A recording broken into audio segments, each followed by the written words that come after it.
కాకినాడ సూర్యకళ మందిరంలో ఈ నెల 24వ తేదీ ఆదివారం సాయంత్రం 6 గంటలకు సరస్వతి గానసభ గజల్ చారిటబుల్ ట్రస్ట్ సంయుక్త ఆధ్వర్యంలో మాస్టర్ డాక్టర్ గజల్ శ్రీనివాస్ చే తెలుగు గజల్ భక్తి గీతాలాపన కార్యక్రమాన్ని నిర్వహిస్తున్నట్లు సరస్వతి గానసభ కార్యదర్శి పేపకాయల రామకృష్ణ తెలిపారు. ఈ సందర్భంగా ఏర్పాటు చేసిన మీడియా సమావేశంలో పేపకాయల రామకృష్ణ మాట్లాడుతూ సరస్వతి గానసభ గజల్ చారిటబుల్ ట్రస్ట్ సంయుక్త ఆధ్వర్యంలో 40 వసంతాల గజల్ గాన ఉత్సవం పేరిట జరిగే కార్యక్రమంలో తెలుగు గజల్ లెజెండ్ 3 సార్లు గ్రీన్సిస్ ప్రపంచ రికార్డుల గ్రహీత మాస్ట్రో డాక్టర్ గజల్ శ్రీనివాస్ చే తెలుగు గజల్ అండ్ భక్తి గీతాలాపన కార్యక్రమం జరుగుతుందని, ఈ కార్యక్రమాన్ని విజయవంతం చేసేందుకు పెద్ద సంఖ్యలో సంగీతాభిమానులు రసజ్ఞులు తరలిరావాలని ఆహ్వానించారు.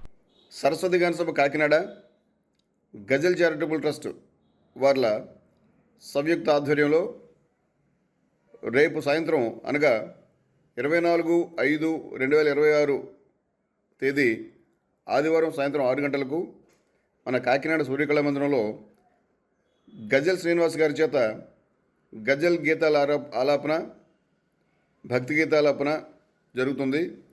గజల్ శ్రీనివాస్ గారు అంటే మీ అందరికీ తెలుసు. 3 సార్లు గిన్నీస్ రికార్డు సాధించి 40 ఏళ్ళుగా ఈ రంగంలో విశేషమైనటువంటి కృషి చేసినటువంటి ఒక గొప్ప లెజెండరీ గాయకుడు.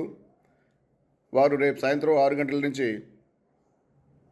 కాకినాడ సూర్యకళ మందిరంలో ఈ గజల్ ఆలాపన చేస్తారు. ఈ కార్యక్రమానికి కాకినాడ పట్టణంలోనూ కానీ కాకినాడ పరిసర ప్రాంతాల నుంచి కానీ ఉన్నటువంటి కళాభిమానులందరూ సంగీతాభిమానులందరూ విశేషంగా హాజరై కార్యక్రమాన్ని జయప్రదం చేయాల్సిందిగా కాకినాడ సరస్వతి గాన సభ తరఫున మీ అందరికీ ప్రత్యేకంగా విజ్ఞప్తి చేస్తున్నాను.